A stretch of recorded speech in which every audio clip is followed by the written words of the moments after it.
Hi everyone, this is Krista Moore with the Krista Moore Show. And no, this is not my normal office, but it's a lovely office space today to do the show. Actually, we're on family vacation, so that's what you see in the background is the home that we're staying at. But I'm thrilled to be able to still do the show today remotely. That's what it's all about being an entrepreneur. And I have an awesome entrepreneur that I'm going to be interviewing today. Many of you have joined this show just to listen to this interview and know Matthew Pollard. So I'm going to just go ahead and straight up introduce you, Matthew, as my guest. And you are the rapid growth guy, but I'd like you to introduce yourself to my community. Are you there? Absolutely. Okay. I'm ecstatic to be here, and I would absolutely swap my office for yours this week, I tell you. That's right. And actually, Matthew is in Chapel Hill, which isn't too far from my office in Raleigh. So maybe under different circumstances, you could have been in the studio today, but this works out just fine.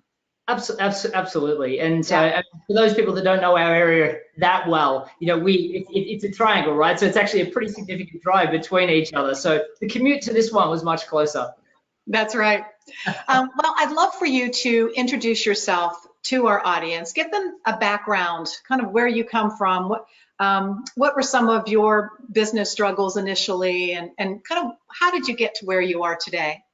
Yeah, absolutely. I think the biggest thing for most people to understand, I mean, I think when people see me and they see me speak from stage, or they see me on presentations like this, it's very easy to believe that a lot of this stuff comes naturally. I mean, my background is, you know, I've been responsible for 5 multi-million-dollar success stories. This book here, The Introverts Edge, sold 25,000 copies last year. It was listed by Book Authority as the #2 book ever written for introverts. However, originally, I mean, I had no idea what I wanted to do with my life. I mean, I had a reading speed of a 6th grader in late high school. I was diagnosed with this thing called Erlen syndrome, which basically means I put on a pair of glasses and I miraculously can learn to read, but I can't learn to read like everyone else in my year group. I had to start the process of learning to read. And because of that, I mean, high school was tough. I managed to get into the top 20% of my state, but it took everything I had. And I think my family knew that if I had gone straight to university at that stage, I really would have struggled to succeed. So because of that, we agreed I was going to take a year off. It's a little bit more common in Australia to take a gap year than it is in the US. But my father was one of those people. I mean, I watched him break his back for 80 hours a week,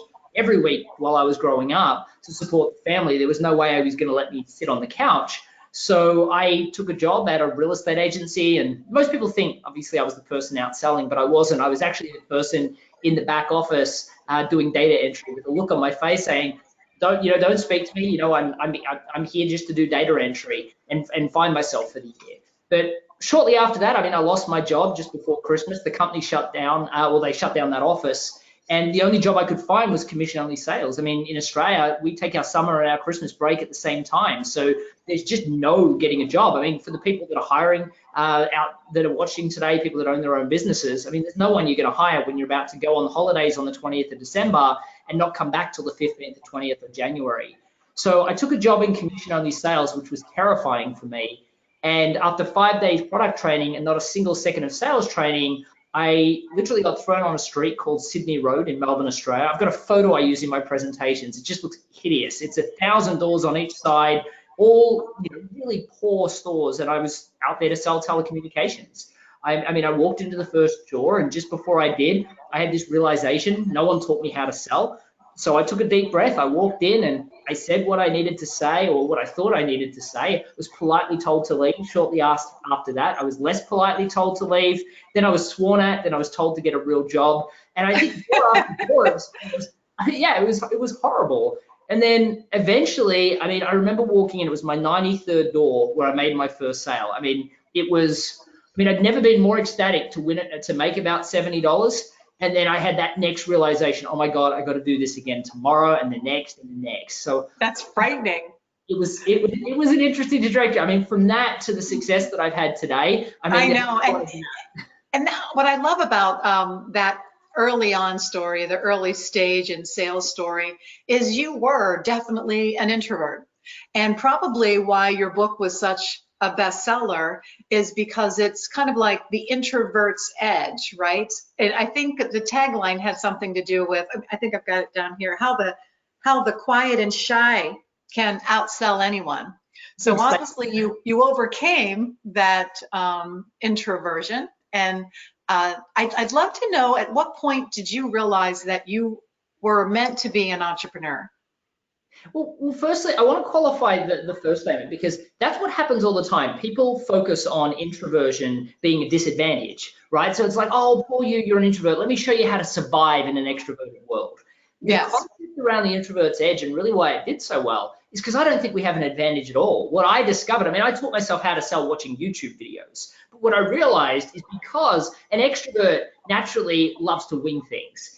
And while they would benefit from a system, they tend to always gravitate back to winging things. An introvert, I mean, we know we suck at selling. We know that we just are not good at it unless we have a process. But as soon as we realize that we have a process and we follow that process step by step, we hold on to it for dear life. We get better and better and better at it. And that allows us to leverage our natural abilities, which, I mean, anyone would say an extrovert, great at winging things. They have the gift of gab. Introverts, we're great listeners. We ask great questions. We show great empathy. And now we can leverage those strengths, which is why the premise of the book is we don't have a disadvantage. Once we realize how to systemize a sale, we actually can outsell an extrovert. And I love that topic of systemizing the sale. And I know that you speak and write a lot about that, and that companies, for rapid growth or for salespeople to start to sell more, having a systematic approach and having that process is essential. And it makes sense the way that you described that, where perhaps the introverted salesperson is going to latch on and absolutely needs that system, where maybe an extrovert might have a system and not pay much attention to it. But why don't you tell me a little bit more about how you teach and train around having a systematic process? Yeah, absolutely. And when you ask me, my kind of graduation into entrepreneurship, it's actually really interesting, because what I found is most people, I think it's not new stuff. I mean, Brian Tracy talks about, the top 10% of all sales performers have a planned presentation. The bottom 80% just say whatever comes out of their mouth. The difference is an extrovert, what comes out of their mouth is generally okay, but still could be better. For an introvert, if they just wing it, they always get stuck in their head trying to work out what to say. And that's really where the problem is. But one of the things that I guess I try to get people to understand is that sales done well, because people tend to think sales is that sleazy used car salesman thing. And sales done well actually is more like the real definition of selling. I mean, sales, the definition actually is derived from the Scandinavian word. I mean, the word sales is derived from the Scandinavian word to serve. So for me, selling is about serving the customer. And the best way to serve the customer is to graduate them, make sure that the service or product that you're selling suits them. But secondly, take them through a step-by-step process that actually isn't uncomfortable. It's a natural process, just like anything else, that just eventuates in closing a sale. Now, for a lot of people, I mean, sales systemization is kind of foreign to them. They believe that you have to have the gift of the gab, or you don't have the gift of the gab, and that's really the line. For me, I realized that by structuring it the right way, I could, double anybody's sales really within 60 days. And, my publisher hates me when I say this. Like, people always think, does that mean I've got to buy your book to learn the sales system? I mean, it's not at all. I mean, it's really not that hard. I mean, in truth, sales, the way I see it, is a progression of 7 steps. And if you do nothing more, I mean, I'm on such a mission to help introverts that I actually say, you can download the first chapter of my book from theintrovertsedge.com. If you do nothing more than write down the 7 steps that I list in the first chapter, look at what you currently say, and what you'll realize is a lot of what you say still is good. It's just out of order. So if you put that under the 7 steps in the right order, you'll also realize there's some things that you say that shouldn't be part of the sales process. Don't try and figure out how to fit it in. Throw it out. You shouldn't be saying that to customers. And then you'll realize there's some big gaping holes around asking the right questions, not just any question, and then telling great stories. When you fill those gaps, you really can double your sales within 60 days, and you'd be surprised just how well it works. But that, for the salespeople, that's about as far as you can go, because you want to make sure you provide the best selling experience. But there's a lot of heavy lifting you can do before that, which is why I talk about it being step 3 of a rapid growth process. If you get your messaging right, you understand you've got a great niche, then you can make the sales process speak directly to your ideal buyer, which means you have the only logical choice. So let's go to what you just referred to, which is that messaging part and having your niche, because you're not going to build your sales process and your system until you have that established first, right? Absolutely. I mean, don't get me wrong. A lot of people that only have, for the salespeople watching, if that's all you can do, that will still give you a high yield result. And a lot of people think they tell great stories and they don't. They say customer wanted this, so I gave it to them, and it's not emotionally rich. So there's still a huge amount you can do in the sales process. But if you're a business owner, that's like starting at step 3, right? It doesn't make sense. What you've got to do is look for a way. I mean, the biggest problems you'll have is being seen as a commodity. We all go to networking events and people say, so what is it you do? And you say, oh, I'm a business coach, or I'm a sales trainer, or I'm a graphic designer. And people go, oh, that's nice. And then there's that awkward pause, which means I feel like I've got to then coerce you or shove something down your throat that you didn't ask for, which feels inauthentic and incongruent. Or you're going to say, oh, I need that. How much do you cost? And now I'm in a price conversation. That's the exact wrong way to do it. So what I always suggest is people need to have this thing called a unified message, right? So I'll give you an example. And I had a client out of California, and she was a language coach. She taught kids and adults Mandarin. And she came to me because she wanted help on step 3. She had a big issue with the fact that she successfully charged $50 to $80 an hour for successfully nearly a decade.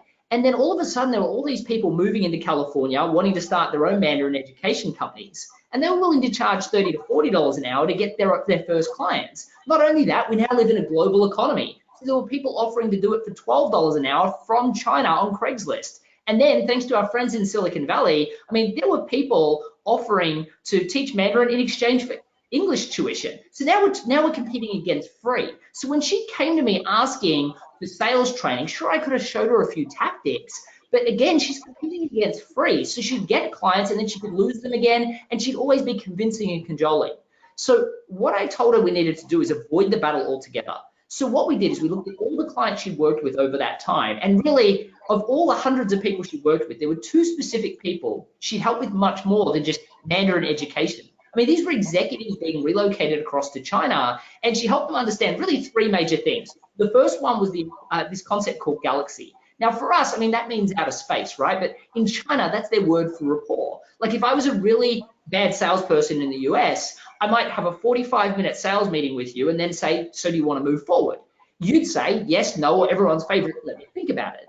However, if I call you back a week from now and you still say you want to think about it, I know my chances of getting that sale are going down and down. I mean, in China, they're going to want to meet you 5 or 6 times. They're probably going to want to see you drunk over karaoke once or twice, just to see the character of the person that you are, because they're talking 50 to 100-year deals, not transactional 12 or 24-month contracts. So she helped them understand that. She helped them understand the difference between e-commerce in China and e-commerce in the Western world. And third, probably the most important, she helped them understand the importance of respect. Like, learning the language isn't enough. You have to reduce your accent. How to handle a business card where you receive it with both hands, look at all the detail on the front, the detail on the back, bow slightly, and then put it in the card case. I mean, in the US, that would be weird. But if you do anything less than that in China, people just aren't going to work with you. And I said, Wendy, you're doing so much more for these people than just Mandarin tuition. You know, what are you doing? And she's like, nothing. I mean, I'm just trying to help. I said, you're stuck in your functional skill. And this is what a lot of business owners really get stuck on. They talk about the functional thing, like that's the only thing that defines them.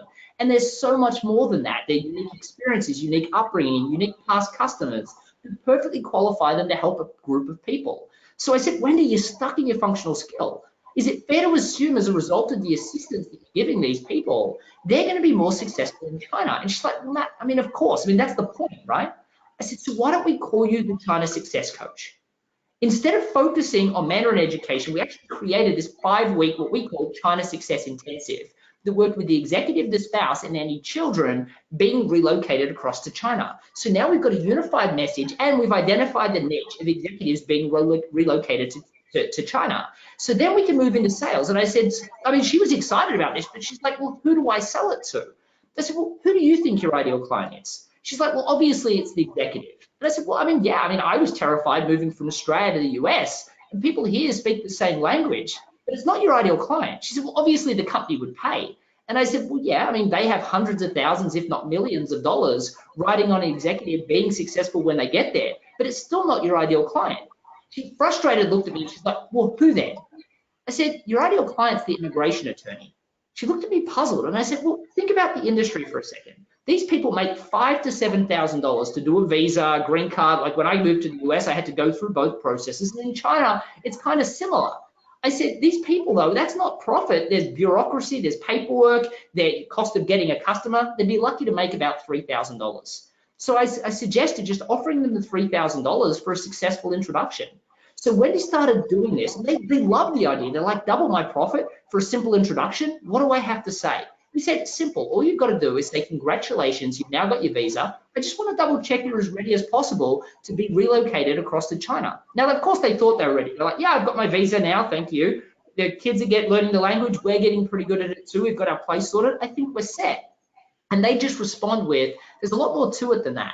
I think you need to speak to the China success coach. I mean, when you get on the easiest sale in the world, they were terrified to go. The organization was motivated to pay. They were recommended by their attorney. When you charge $30,000 for this platform, so after the immigration attorney's commission, she made $27,000 for the easiest sale in the world, instead of struggling every day to charge $50 to $80 an hour in a saturated market where she was a commodity. And when she goes to networking events, she says, oh, I'm the China success coach. And people are like, what?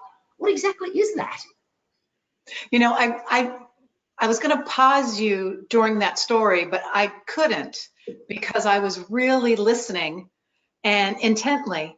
And I wanted to make sure that our listeners heard some of those key components of that story, because it was a perfect example of what you're talking about, especially if we have people on the line that feel like they are in a commodity business and everyone offers the same thing and it comes down to price. How do you differentiate yourself on the front end? And it sounds like you did some coaching with her, or maybe you have a system for how to get creative around these differentiations, because, you know, that whole China success coach is a, you know, pretty cool outcome, and she's got her brand now, right? And she's so much more than just teaching this new language. You know, so funny. Go ahead.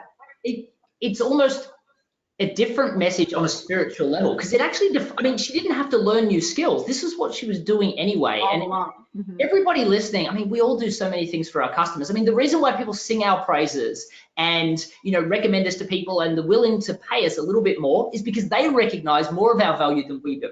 But because we've got this one little shingle on our wall, or this, our functional skill that we know we're supposed to talk about, that's what doesn't work. I mean, when we're applying for a job, I suggest that even still then doesn't work, but we feel like we've got to fit the box they're hiring for.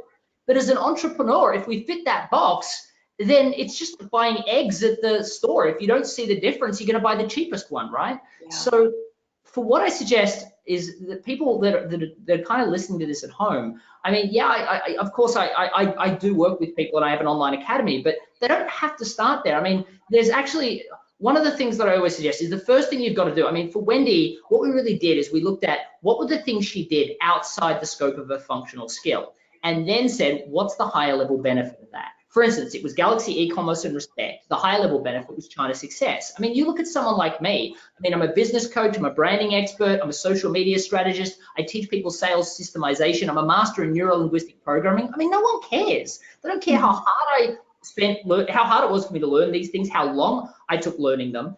But when I say I'm the rapid growth guy, you know, I work exclusively with service providers to help them obtain rapid growth in their business. The simplicity of that message is what gets me heard in the crowded marketplace. Yeah, and that's so true.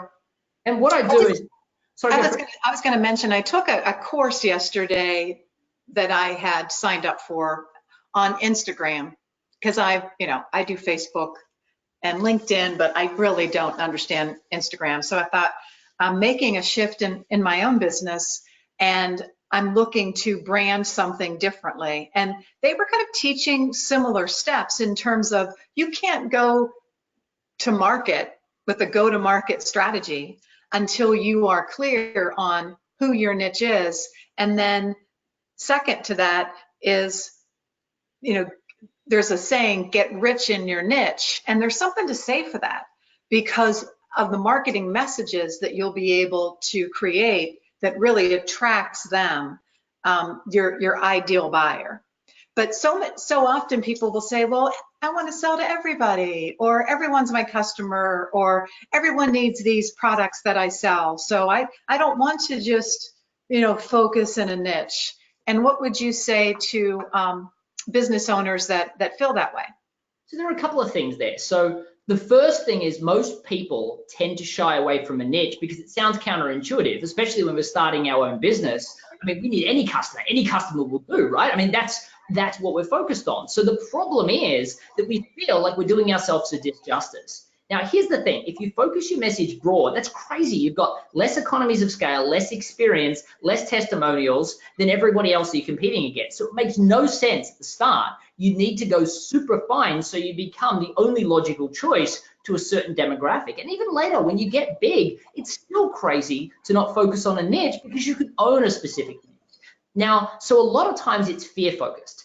The other is a lot of times we have all these skills and we feel connected to them on an emotional level. Now, one of the things I've learned is you can create rapid growth out of any business, but there is nothing worse than a rapid growth business with customers you can't stand in a business you don't really like. So a lot of times the reason why people go broad is actually more to do with a lack of understanding of their true passion and mission in life. So for the people that are struggling with that, I actually have a podcast I call Better Business Coach Podcast, and it's episode 16 that they can go to, and it'll really help them become clear on what they want. And I think that's really important. You hit it. That is something that I think you were saying how you want everyone to be your customers, and at the same time, I loved what you said about who wants to then have a business that you don't really enjoy and you don't really like the customers. But having to find that why or that purpose, that passion, I often feel that that's really the big differentiator between those companies that are slow to grow and those that aren't. Because so many entrepreneurs I see have, maybe they have the system or they have the idea, and they have the passion behind it, but they don't have the strategy. And I see that there's I call it strategic passion. And that's that fine, beautiful line when passion and strategy meet. That's when there's action. That's when big magic happens. Yeah. But often we don't see those two come together. And it's more like work then than it is truly a passion. I think it's a great subject in itself. And you were just directing someone, our audience, to a podcast, I think, or where can they kind of learn more about discovering that purpose and passion in your business? Yeah, definitely. And I think that there are a bunch of things going on. I mean, people tend to have that fear that they can't make money doing what they truly want to do. So they do the practical, and then the practical doesn't work. So they jump to the next practical. And, so for me, it's really about creating a business. I mean, otherwise go get a job. If you're going to be miserable, why not be miserable working for someone else and not take that? Right. Otherwise, find what you're truly passionate about and then do that. But then I have this saying, that most businesses, what they do is akin to having a gambling addiction, right? They just keep, they keep getting small wins, but they don't have an overall strategy. So what I would suggest is that people check out Better Business Coach Podcast episode 17, which is called Forget About Goals, Why is the Key to Success? That will then allow you to become crystal clear on what exactly you want, but more importantly, why you want it. And then what I would then suggest is an exercise. So at the National Freelance Conference a while back, I did an exercise about helping people become clear on their unified message and discovering their niche. And the biggest hurdle for a lot of people was, it was actually quite interesting. I mean, at the end of the session, I said, put your hand up if you've now got a unified message that you believe will excite and inspire people to want to know more about you. And more importantly, a niche that you've identified of people that are willing to pay you what you're worth. And like 97% of the room put their hands up. The sad part was that when I said, keep your hands up if this is more time than you spent on marketing since you started your business, like 85% of the room kept their hands up. I mean, this was a 45-minute session. So what I would suggest to people is they block out about 2 hours to focus on that podcast, become really clear on their goals, so that, because in truth, you won't see the opportunities that are in front of you unless you're really clear on what it is that you want. And then I would suggest the 5-step process I did at the freelance conference. You can actually download that at matthewpollard.com/growth. I would suggest you block out 2 hours to really do that. Create the unified message, discover your niche willing to buy clients. And I would suggest you team up with somebody else that's not from your industry, so that you guys don't get caught up in industry acronyms. So if it makes sense to them, it'll make sense to others. And spend about an hour on each other's, right? Get them to watch the recording of this, help them, understand the purpose of what you're trying to achieve, and then block out 2 hours to do it. Once you've done that, you've got the vision, you've got the unified message, you've got the niche. Then the Introvert's Edge, will outline the full sales process, but it becomes super obvious what questions you should ask because you know your niche. It becomes super obvious what stories to tell because it's the ones that speak directly to that ideal niche of people to help them understand you're the only logical choice. Then the whole sales process is simple. If you do all of that, your business will have explosive, or what I like to say, rapid growth. Why don't you go ahead and repeat for us? You were directing them to a podcast. Where can they find that again? And then I think it was number 17 was the one that you wanted. You're recommending. It's Better Business Coach podcast. So I actually have a podcast where I teach business coaches how to be better at what they do and how to find clients and how to coach people. So episode 17 was about, because every coach thinks they know so much, they want to help people on so many things. Yeah. So it's so important for me to get people super focused on the one thing that they wanted to coach people on. Now, you could call that the tip of the spear. It doesn't mean that's all you coach on, but it means that's all you represent on your website so people can see it beyond the noise. And then once they're paying you, you can introduce other things. So that's the first exercise. It's Better Business Coach Podcast, episode 17. It's called Forget About Goals, Why is the Key to Success?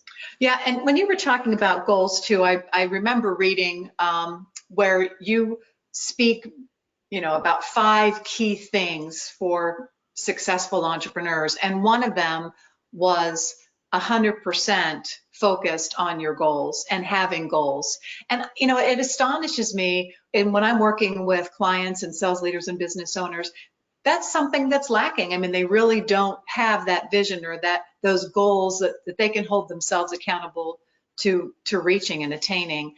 How frequently do you see this a problem, and any ideas you have to make sure that they're setting those appropriate goals?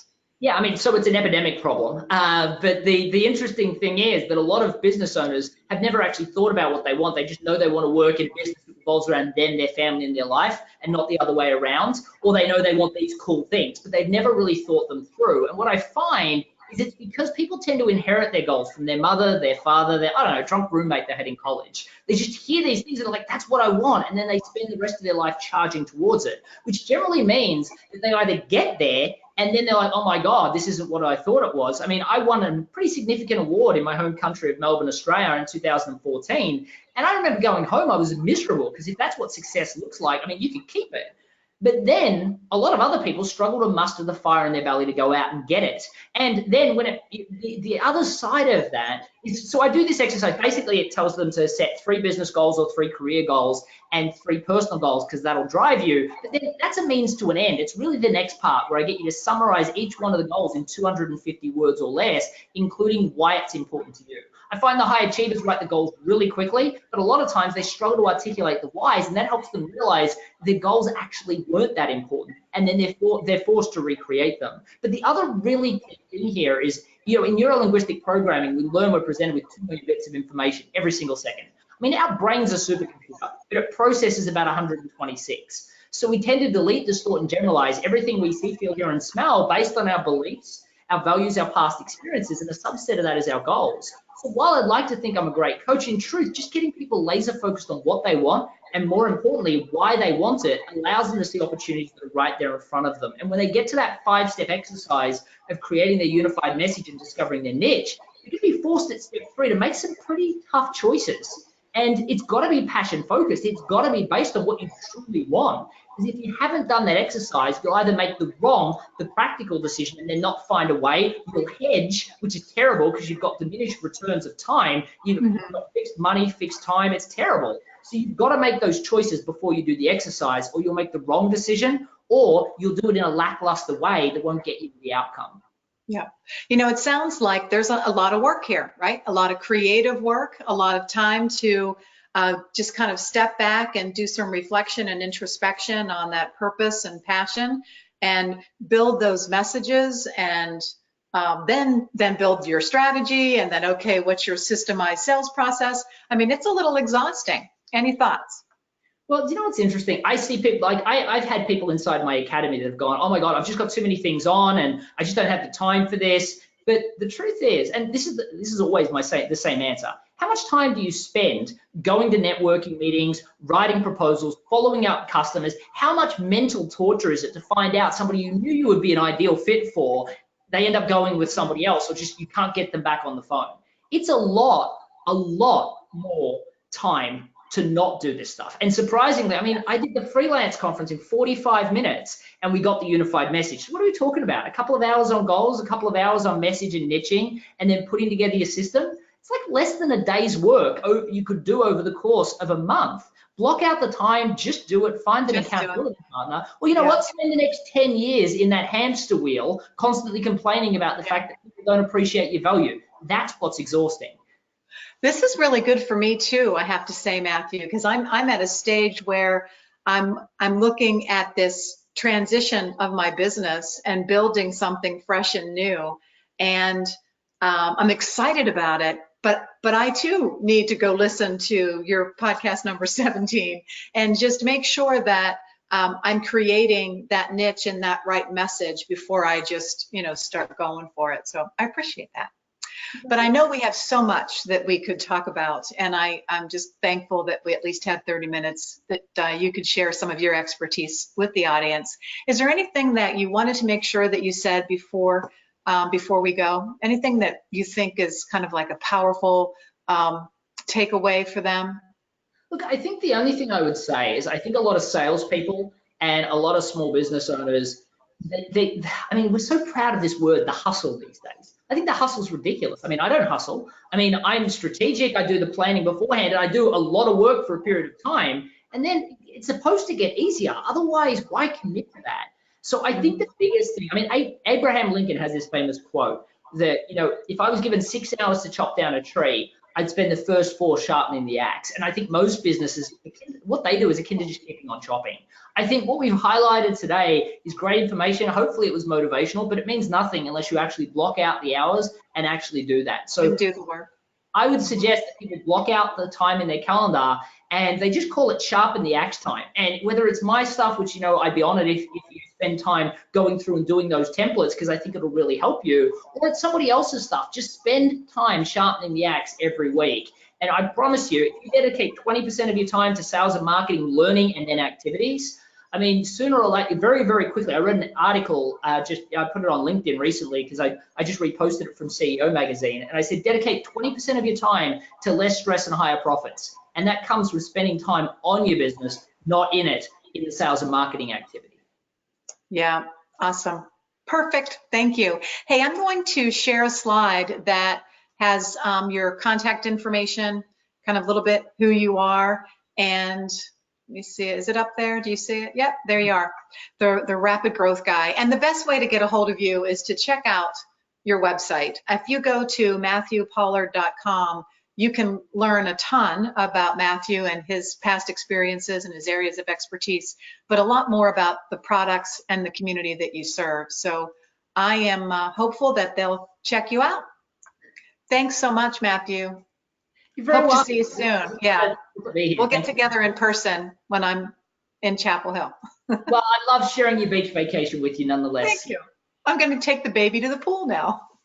Well, you enjoy the rest of your vacation. I will. It was great to be here. Thank you, everyone. Cheers. All right, take care. Bye-bye. Goodbye, everyone. Thanks for joining me and the Crystal Moore Talk Show. Don't forget, we're live every Wednesday at 2 o'clock.